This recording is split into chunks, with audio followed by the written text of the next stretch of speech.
Operação Carga Pesada. A Polícia Civil apresenta a quadrilha envolvida no esquema de roubo e desvio de mercadorias nas estradas brasileiras. Além de Santa Catarina, o grupo também atuava no Rio Grande do Sul e no Paraná. A pequena heroína no norte do estado, menina de apenas 7 anos, salva toda a família de um incêndio. Além dela estavam na casa os pais e 2 irmãos. A história que se repete no Vale do Itajaí, mais um caixa eletrônico foi alvo dos bandidos. A Polícia Civil afirma que o número de ocorrências diminuiu, mas que o combate a esse tipo de crime foi intensificado.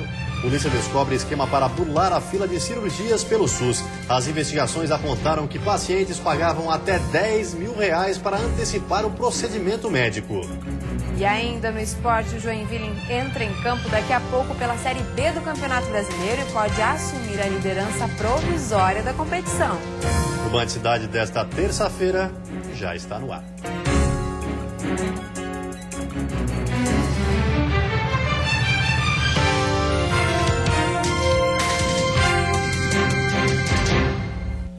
Olá, boa noite. Boa noite. Um susto que poderia ter se transformado em uma tragédia ainda maior no norte do estado. Uma casa ocupada por 6 pessoas, entre elas 3 crianças, pegou fogo nessa madrugada. A criança mais nova, de apenas 7 anos, foi quem acordou primeiro e chamou os pais. Em meio às cinzas, Tawane, de 7 anos, relembra o susto vivido na última madrugada. Quando eu acordei, estava fazendo aqueles assim, e daí eu acordei. Ela tenta reproduzir é o das chamas que destruíram a casa onde morava com os pais e o irmão de 10 e a irmã de 18 anos. Nessa madrugada, um incêndio de causa ainda desconhecida consumiu toda a construção de madeira. A menina acordou por volta das 2 horas da manhã e correu para chamar os pais. Vizinhos que também acordaram tentaram ajudar a família. Foi muito rápido, estava bastante, assim, a parte da frente já estava totalmente queimada. Não deu tempo de nós salvar nada. Meu marido foi o primeiro que chegou aqui na casa dela, só deu tempo para tirar as crianças. Nem mesmo os documentos pessoais foram recuperados. Ainda agitada, Tawane relembra como a família tentou salvar alguma coisa. Meu pai pulou a janela, pegou eu e minha irmã e a Mica, e daí a gente pulou a janela, e daí pegou fogo da nossa casa, daí a gente estava jogando água. O ocorrido lembra o caso do menino Riquelme, de 5 anos, que em 2007 salvou a vida de um bebê enquanto uma casa pegava fogo no município de Palmeiras, na Serra Catarinense. O garotinho estava vestido de super-herói e invadiu a casa, que foi 80% atingida. Assim como Riquelme, Tawane evitou uma tragédia ainda maior. Na tentativa de salvar alguns pertences, os pais de Tawane tiveram ferimentos pelo corpo e precisaram ser encaminhados ao atendimento hospitalar. Roseila da Silva Ferreira já recebeu alta, enquanto Adilson Gomes permanece internado aqui no Hospital São José. Ele teve ferimentos mais graves, mas está fora de perigo. Em Erval do Oeste, imagens sacras de uma gruta foram alvo da ação de vândalos. E o caso não é isolado. O local tem registrado depredação e furtos. A Gruta Nossa Senhora de Lourdes fica no interior de Erval do Oeste e existe há mais de 30 anos. No local, um altar foi montado para a realização de missas e outras celebrações católicas. O espaço em que a gruta está fica em meio à natureza, uma opção diferente para quem quer cultivar a sua espiritualidade. No entanto, muitas pessoas têm vindo aqui com intenções bem diferentes do que expressar a sua fé. É o que demonstra a ação do último fim de semana, quando vândalos quebraram várias imagens sacras. Os pedaços das obras foram espalhados pelo local e fora da gruta. De acordo com essa tesoureira do Conselho Comunitário, furtos e depredação do local têm sido frequentes. A comunidade toda se envolve, para manter o patrimônio, é um patrimônio da comunidade, é um ponto turístico, do município. A comunidade inteira está envolvida e daí os vândalos vêm e simplesmente de uma hora para outra fazem o que eles acabaram de fazer. Um vigia chegou a trabalhar no local, mas a iniciativa não deu certo. Agora a comunidade pretende registrar um boletim de ocorrência e pensa em outras formas de coibir os atos. O cara que faz isso aí que tinha que apoiar na cadeia. Isso aí não é coisa que você faça, né? E eles deviam ter mais respeito com isso aí, né? Porque não adianta uns arrumar e 2, 3 estragados, aí fica mais de esquerda ainda, cada vez mais, né? A nossa justiça aqui pode até falhar, da gente não conseguir descobrir quem fez, mas a justiça do divino não vai falhar nunca. Então, vai chegar a hora dessas pessoas pagarem pelo ato que fizeram. Um caixa eletrônico foi alvo de criminosos no Alto Vale do Itajaí. Desta vez, os bandidos conseguiram roubar o dinheiro sem explodir o equipamento. O furto aconteceu na manhã de hoje, em uma agência bancária de Rio do Sul. As imagens das câmeras de segurança mostram um dos criminosos atrás do caixa eletrônico.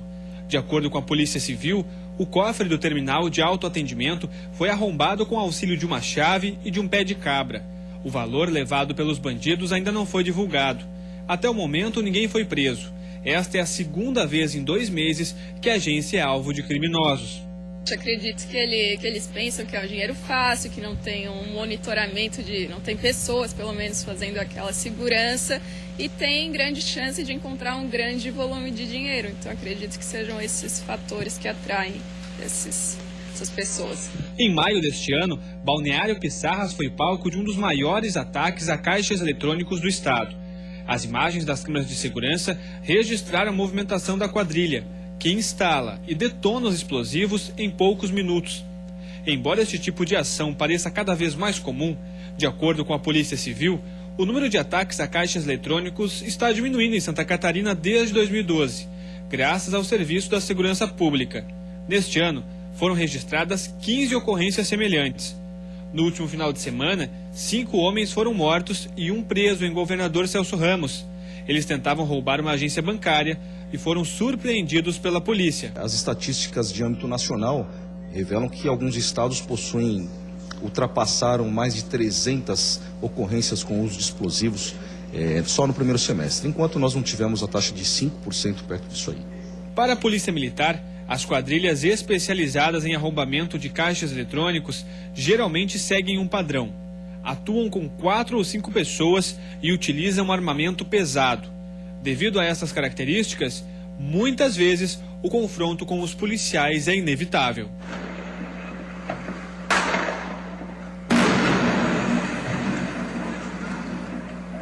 Quando a polícia é empregada nesse tipo de ocorrência, já sabe que são bandidos que estão bem armados, que são violentos, normalmente tem outras pessoas dando cobertura. Então, os policiais já vão preparados para isso, não iniciam isso, mas é comum de acontecer. Inclusive, eles pedem apoio, nunca a viatura vai sozinha, e é por isso que acredito que seja comum. E a seguir, Polícia Civil apresenta os resultados da Operação Carga Pesada. E ainda mau tempo, o temporal atinge Santa Catarina e pode provocar alagamentos.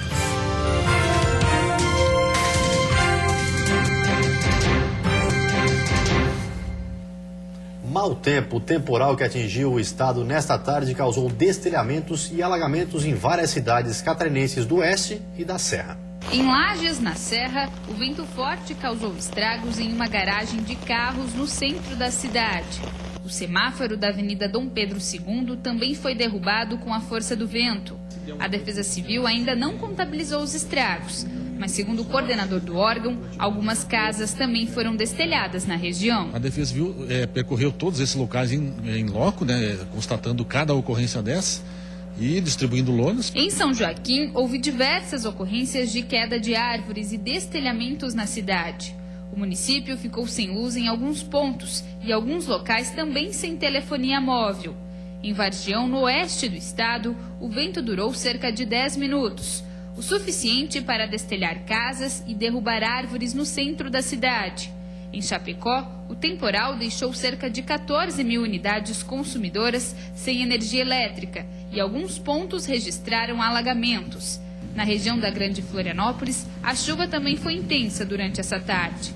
Os ventos atingiram os 70 km por hora, mas por enquanto não há ocorrência de alagamentos. A Defesa Civil ainda está fazendo levantamento das áreas mais atingidas. E a chuva persiste nesta quarta-feira, mas em menor volume em grande parte do estado, especialmente no oeste e litoral. E durante o dia a temperatura fica em elevação. A mínima deve ficar em 11 graus na Serra e a máxima em 28 no oeste do estado. No Planalto Norte, mínima de 14 e máxima de 21 graus. Na Grande Florianópolis, no Vale do Itajaí. E também no litoral norte, a máxima chega aos 22. E no sul, mínima de 15 e máxima de 19 graus. E a Polícia Civil apresentou agora à tarde em Florianópolis os resultados da Operação Carga Pesada. As investigações envolvendo o desvio de mercadorias transportadas em caminhões duraram 4 meses. 7 das 12 pessoas presas estavam na Diretoria Estadual de Investigações Criminais e foram apresentadas. Desde ontem, a Polícia Civil vem cumprindo 19 mandados de busca e apreensão e 15 pedidos de prisões temporárias. O esquema envolvendo empresários e até um advogado não utilizava violência e desviava cargas de caminhões para receptadores com a conivência dos motoristas. 3 envolvidos continuam foragidos e o grupo pode responder por diversos tipos de crime. O inquérito está em fase final de investigação, mas até o momento já é indício de associação criminosa, furto, apropriação indébita, receptação e até mesmo de lavagem de dinheiro que estão sendo apurados. Tá? Esses são os delitos principais. De acordo com a Polícia Civil, pelo menos 6 casos aconteceram em Araquari, Itajaí, Joinville, Pissarras e Brusque. Nos caminhões, as cargas eram as mais variadas. 4 milhões de maços de cigarro, além de toneladas de porcelanato, estruturas metálicas, carnes e até algodão. 2 milhões de reais em mercadorias foram recuperados e 10 veículos apreendidos. 8 caminhões e 2 automóveis. Inicialmente surgiram através de audiências públicas na Assembleia Legislativa, demandas do empresariado, de seguradoras, que traziam estatísticas alarmantes referidas aí ao roubo de carga. O alvo eram caminhões que transitavam pela BR-101. O trajeto incluía municípios do norte de Santa Catarina e os estados do Paraná e de São Paulo. As investigações devem continuar. Um esquema para burlar a fila de cirurgias do SUS foi descoberto pela polícia. As investigações apontaram que pacientes pagavam de 5 a 10 mil reais para furar a fila e realizar o procedimento com mais rapidez. Mara tem 37 anos e 136 quilos. Sofre com diabetes, hipertensão e tendinite. Tudo devido à obesidade. A cozinheira teve que sair do emprego por causa dos problemas de saúde. Há 2 anos, ela aguarda na fila do SUS por uma cirurgia bariátrica. É difícil para tudo. Para tudo mesmo, para tudo. Até em casa, para fazer o serviço é difícil. Com a filha de Mara, de 18 anos, não é diferente. Ela já chegou a pesar 160 quilos. Hoje, com 130, sente no dia a dia as dificuldades devido à obesidade. Já deixei de firma, trabalhei numa firma 1 mês porque fizeram piada. Porque é gorda é isso. Então é difícil. Já saí da escola também porque sofri bullying também, né? É complicado. Mari e a filha não são as únicas que estão na fila do SUS, aguardando por uma cirurgia. No estado, são centenas de pacientes nesta mesma espera, mas alguns conseguiram acelerar o processo. Isso foi o que apontou uma investigação do Grupo de Atuação Especial no Combate ao Crime Organizado, o GAECO, que durou 3 meses. A polícia identificou um esquema onde pacientes conseguiam furar a fila do SUS, principalmente para garantir cirurgias bariátricas e cardíacas, graças ao pagamento que era feito a Sérgio Samuel, que por 5 anos foi assessor parlamentar de um deputado estadual. Sérgio já está preso em Criciúma. As investigações mostraram que o esquema funcionava em todo o sul do estado. Pacientes pagavam entre 5 e 10 mil reais para furar a fila do SUS e conseguir as operações. O dinheiro que realizavam a cirurgia. O paciente paga por um procedimento, como se particular fosse, e esse procedimento, na verdade, quem arca com os custos dele é o Sistema Único de Saúde. Como é que é para a senhora saber que algumas pessoas estavam pagando para furar a fila dessa cirurgia? É frustrante, né? Porque a gente sabe que a gente é pobre, tá ali esperando, aí vai o seu bambam lá e corta às vezes a vez da gente, né? E a seguir, Chapecó enfrenta congestionamento de caminhões por causa do fechamento da ponte que liga Santa Catarina ao Rio Grande do Sul. No futebol, pela Série B, Joinville entra em campo daqui a pouco contra a Portuguesa em São Paulo.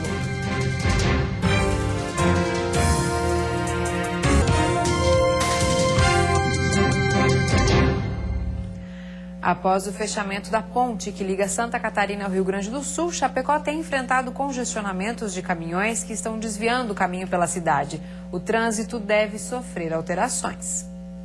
Filas e mais filas, um congestionamento de caminhões na rótula que dá acesso ao Rio Grande do Sul. Após o fechamento da ponte que liga Iraí a Palmitos, em Santa Catarina, o tráfego de carga pesada aumentou 42% nos horários de maior movimento.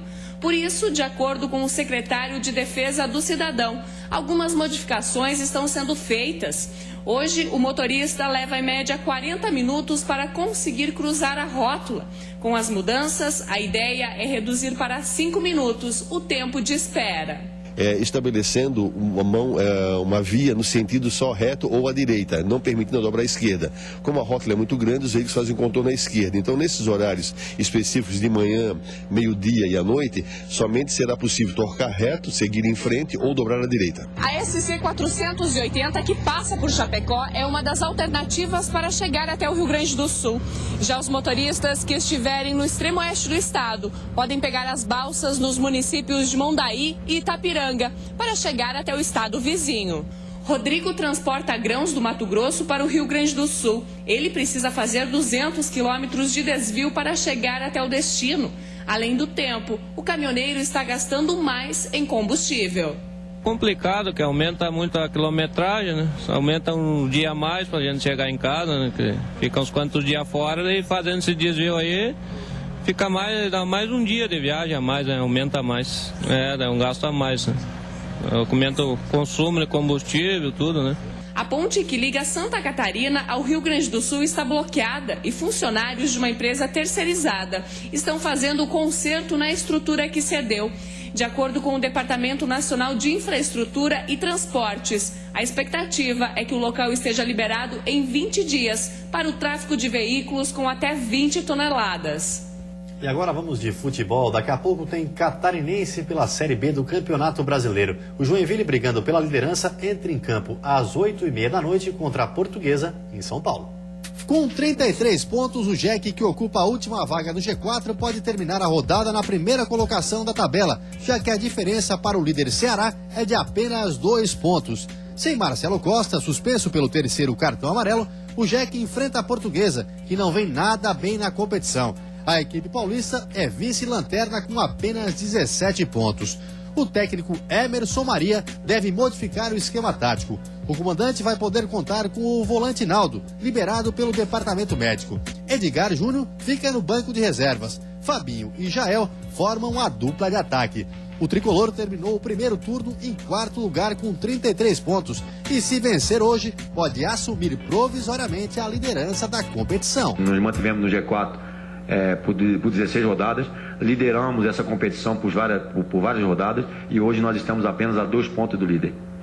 Então o saldo é extremamente positivo e eu creio que a partir do momento que os jogadores que chegaram se condicionem mais, a gente procure dar mais uma repetição, a gente repita mais os jogadores durante o tempo para que eles peguem o entrosamento, a nossa equipe vai crescer, vai conseguir a sequência de resultados e, consequentemente, vai somar os pontos necessários para conseguirmos o objetivo que é o acesso. E a seguir, substância cancerígena. O uso do amianto voltou a ser discutido na Assembleia Legislativa na manhã de hoje. E ainda eleições 2014, cerca de 600 urnas são atualizadas no sul do estado.